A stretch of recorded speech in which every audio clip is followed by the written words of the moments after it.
better daily, where we work hard in our minds, bodies, and our spirits to become 1% better every single day. Download the app and join our Betterment family at betterdaily.life to catch the video version of these podcasts. Here's your host and my dad, Alex Van Houten.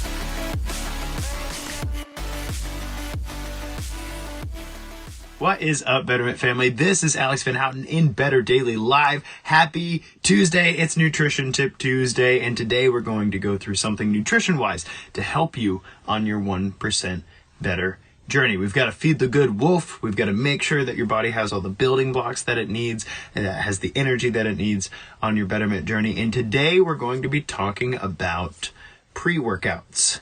So pre-workouts are generally a supplemental thing. It could be a nutritional thing too, but something that you do in order to prepare for a workout. And perhaps it helps you get more out of your workout. Perhaps it helps to improve your performance. Maybe it sets the groundwork for recovery and whatnot. And so I wanted to share with you some raw feelings about pre-workouts and some raw facts so we can dive into those together. Now, there's a lot worth saying about pre-workouts, so perhaps this won't be the last shortcast that I do on the subject, but we're going to make sure that it's a good start. So the first question is, should you be taking a pre-workout? Like, should you be searching? Should you type into Google good pre-workouts? And the answer is, well, it really depends, and as many things do from a nutrition and exercise perspective. And so let's walk through that together, right? Because it depends on what's in the pre-workout, because there are pre-workouts that could be beneficial to you and generally not that intense on your nervous system or your digestive system, and perhaps not even bad for you. But two, there might be some things in the pre-workout that could interact with other pharmaceutical drugs that you're taking. Because just because you can buy pre-workouts off of the shelf without a prescription doesn't mean that those supplemental things don't have interactions with drugs. And three, what type of workout are you doing? Does it really require increased energy and intensity, right? And then the last question is, are you recovering well? Because a pre-workout's goal is to increase the intensity of a workout in order to get better results. But if you're not recovering very well, then all a pre-workout is doing is covering up the fact that you don't have energy for this workout because you are under-recovered. And so what happens is increasing the intensity of the workout will actually break you down over time rather than help you improve your adaptations from the workout. And so I want to talk today, I'm going to look specifically at some of the ingredients in pre-workouts and what makes a pre-workout a good pre-workout and what might make a pre-workout something you want to stay away from. So first, pre-workouts are kind of the common language for what we call in the sports science community, or the sports medicine community, ergogenic aids. Ergogenic aids. An ergogenic aid is anything that can be added to the body in order to improve performance. And I've reviewed some very specific ergogenic aids in the past. So for instance, I have an entire 30-minute episode on Defining Dad Bod from a year and a half ago over creatine monohydrate to go through the research regarding what creatine monohydrate is used for, who should steer away from it, how much of it you should take, that sort of thing. And so ergogenic aids are something I've covered in the past. Good morning, Robin. Good to see you this morning. But I think it's important to do kind of a rapid list of some of the things that might be worth seeing in a good pre-workout. So first, the most common and most important ergogenic aid that most people find helpful for their performance is caffeine. So caffeine has been studied across the board to be a very, very powerful ergogenic aid. It can increase your cardiovascular endurance. It can actually increase vasodilation. So that means all of your capillaries and arteries expand, so actually allowing for more blood flow, right?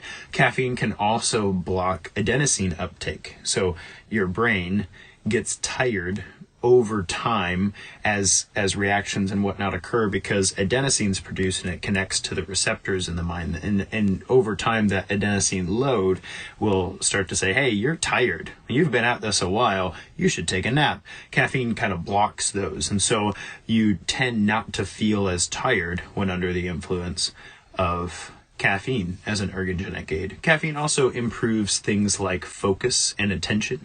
And so when you're doing a lift, like a deadlift, for instance, you might be a little more in the zone, a little more focused and attentive to your form. You might be a little more ready for what it is that you're about to do, and you'll maintain good focus and attention throughout the workout, right? So caffeine can be a really helpful boost to all those things. The other thing that caffeine does is it tends to decrease subjective feelings of exertion, meaning that if you take two athletes, you ask them both to go through something intense. Maybe it's a circuit, maybe it's a hard run, maybe it's a heavy few lifts or something difficult, right?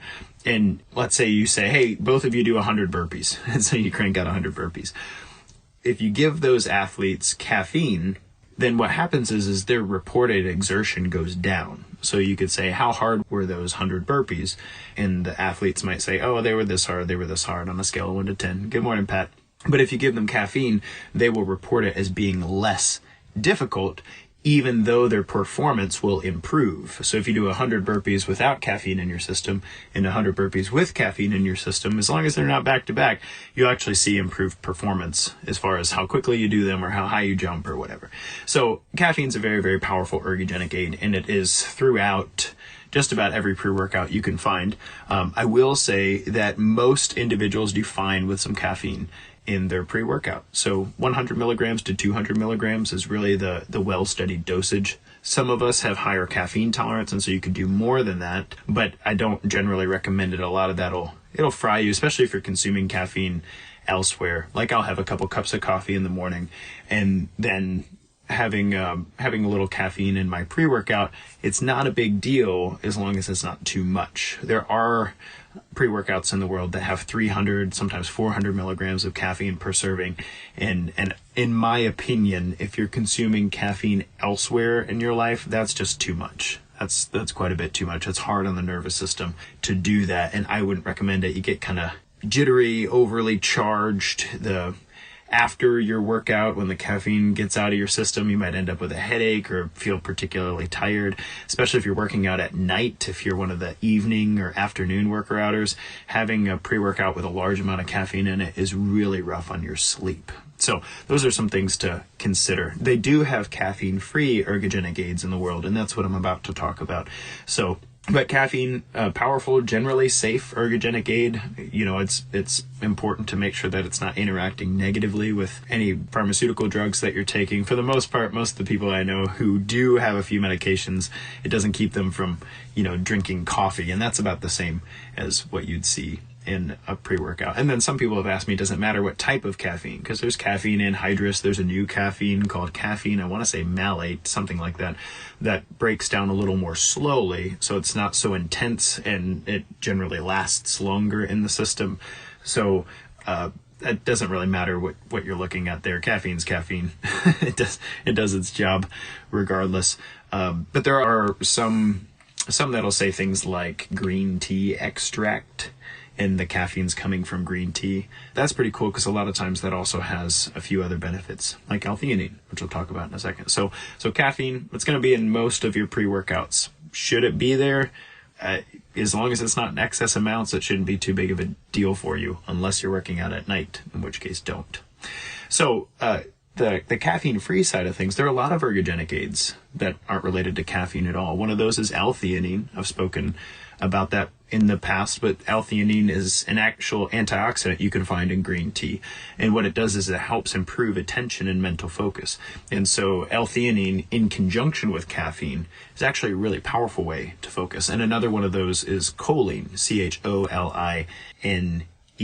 And that is actually a precursor to a neurotransmitter. And what that does, you can find it in eggs, you can find it in fish.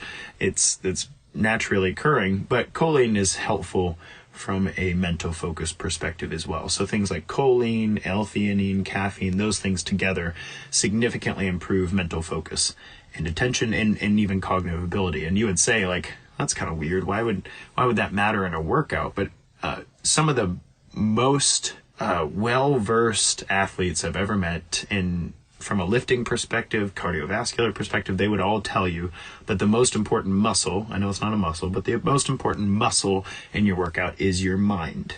because, and this is true. Let's say you're doing a chest press, right? And let's say that you're not with it. You're not there. You're scattered. You're not thinking straight. Maybe you read too many emails. Something's on your mind. You're not even there. You're just going through the motions. They would actually show you in research that your pectoral activation, that is here, your chest muscle, your pectoral activation is lower than when somebody cues you and says, hey, put your mind in your chest. Take a deep stretch here, really flex the chest at the top, really push through that muscle. Can you feel that working? Yes, awesome. And you do that through every repetition. When your mental focus is there, when the mind-body connection's there, you actually get significantly increased activation throughout the muscle and at a higher intensity. And so what that means is the more mental focus and attention that you have in your workout, the better your results will be. The more your muscles will grow, the better they'll respond, the more likely you are to use the right muscle groups to do exercises rather than relying on smaller, weaker muscles to do the job, right? So mental focus is super important. And then another thing you'll find in most ergogenic aids, most pre-workouts, is creatine monohydrate. And I've spoken at length about this before. Generally in small doses, 1 to 3 grams is usually what you'll find in a pre-mixed pre-workout. And that's good. Creatine monohydrate's awesome from a power perspective, from a strength perspective. It'll cause a bit of water retention. So if you notice, you take a pre-workout with creatine in it and you gain a pound or two, it's probably not fat. That's probably just metabolic fluid in your muscle tissue, and that's okay. Your muscle tissue needs more metabolic fluid to perform at a higher level. That's because of higher creatine concentrations in the cell. It makes a hypotonic solution where it pulls in water and swells up. Anyway, so creatine monohydrate is also one of those ergogenic aids. Now there's a few others that are just being researched more intensely. Things like beetroot juice, so betaine, that's a nitrogen enhancing compound. You can find that in quite a few pre-workouts nowadays. You can also find citrulline malate, which is an antioxidant found in like orange peels and whatnot that seems to increase blood flow. We're not really sure if it's a great ergogenic aid, but we know it's not harmful, so that's cool. Then there's beta-alanine. For some people, this causes kind of like the itchy feeling. It's an extreme nervous system activator. It could be a powerful pre-workout. At the same time, it might not be necessary. So there are some studies that show that it improves things like strength performance and decreased cardiovascular endurance exertion. So this feels easier while I'm doing it. So that's cool. And then, there's the proprietary blends. And those are the ones you kind of have to watch out for. If you're looking from a supplemental perspective, should I try this pre-workout? Yes or no? One of the great indications that it's probably not worth your money is when it says proprietary blend and it has this big giant list of things in the proprietary blend. What that means is this supplement company is not spending the money to find out how many milligrams of each thing are in every dose of this particular pre-workout. And so it's a shortcut. It's kind of like magical pixie dust. They threw everything in a big vat and they shook it up, and then there's no quality control. They're just kind of eeping it out. So things like C4, not to throw any particular companies under the bus, but that one's been around for a while and they love their proprietary blends. And one canister of C4 is not the same as another canister of C4 from try to try. So watch out for those proprietary blends. Things, when you look at the back of a pre-workout and it says 150 milligrams of caffeine anhydrous, 3 milligrams of creatine monohydrate, 5 milligrams of L-theanine, then that's a good indication that that company is doing a good job making sure that this is the same dosage from supplement to supplement. So I've said a lot of things about pre-workout. Some of you might be like, oh, wow, thank you. You're speaking my language. And some of you are like, I have no idea what you're talking about. And I think Robin just said, I have no idea what you're talking about. And that is okay. That is okay. My take-home message here is pre-workouts can be helpful. They can be a great resource for improving your performance and intensity, especially in your weight training workouts, but maybe even in intense cardiovascular bouts. That said, there are a lot of pre-workouts on the market that aren't worth putting into your body. And if you have questions about that, I'd be very happy to evaluate those for you. So if you want to drop a picture of the pre-workout that you like in this thread and you want my opinion, or if you just want to say, hey, this is the one I use and this makes me happy and it works really well for me, great. Or hey, do you have any recommendations? I'd be happy to help you navigate that space. We probably have more conversations to have about this in the future, but 'tis the season for gains. We're going to be on the gain train soon, so there's going to be a lot of questions about ergogenic aids in the future, and I love to start fielding those. So this has been Alex Van Houten in Better Daily Live. Thank you for taking a little dip toe in the water of pre-workouts with me. Tomorrow is Wild Wednesday, and I'm really looking forward to what we're covering tomorrow. Until then, it's just 1%. You got this.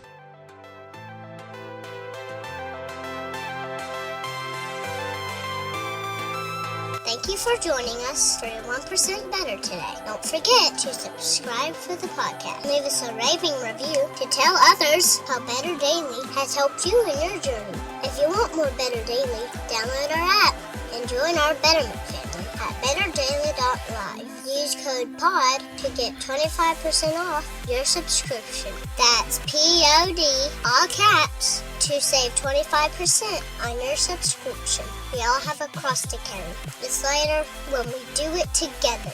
Go to betterdaily.live today.